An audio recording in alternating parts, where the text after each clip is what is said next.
ശ്രീകണ്ഠാപുരം സംസ്ഥാന പാതയിൽ ശ്രീകണ്ഠാപുരം വില്ലേജ് ഓഫീസിന് സമീപം കോട്ടൂരിൽ കാർ താഴ്ചയിലേക്ക് മറിഞ്ഞു. വീടിന്റെ ചുമരിലിടിക്കുകയും സൺഷെഡ് തകരുകയും ചെയ്തു.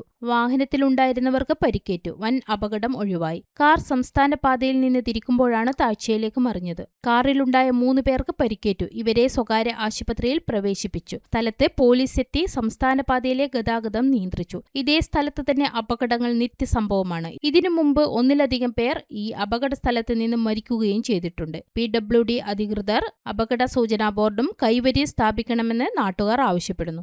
ഇരിട്ടി ശ്രീകണ്ഠാപുരം സ്റ്റേറ്റ് ഹൈവേ ആണിത്. ഇവിടെ സ്ഥിരമായിട്ട് അപകടം സംഭവിക്കുന്ന സ്ഥലമാണ്, ഒരു വളവാണ്. കോട്ടൂർ അമ്പലത്തിൻ്റെ ഈ വില്ലേജ് ഓഫീസിന് അടുക്കാണ് ഈ സ്ഥലം. ഈ 10 വർഷത്തിനുള്ളിൽ ഏകദേശം ഒരു 3 ആളുകളുടെ മരണപ്പെട്ടു. ഈ 2 മാസം മുമ്പേ ഒരു ചെറുപ്പക്കാരനോട് അവിടുത്തെ പോയിട്ട് മരിച്ചു. അവരെ കുറേ വണ്ടിയും മറന്നു. ഇതൊന്നും PWക്കാർ ശ്രദ്ധിക്കുന്നില്ല. ഇവിടെ ഒരു കൈവരി വേണമെന്ന ആവശ്യം നാട്ടുകാരടക്കം ആദ്യം പറഞ്ഞാണ്.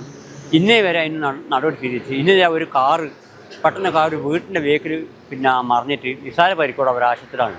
അത് PWക്കാരും ശ്രദ്ധിക്കണമെന്നാണ് നമ്മൾ നാട്ടുകാർക്ക് പറയാനുള്ളത്.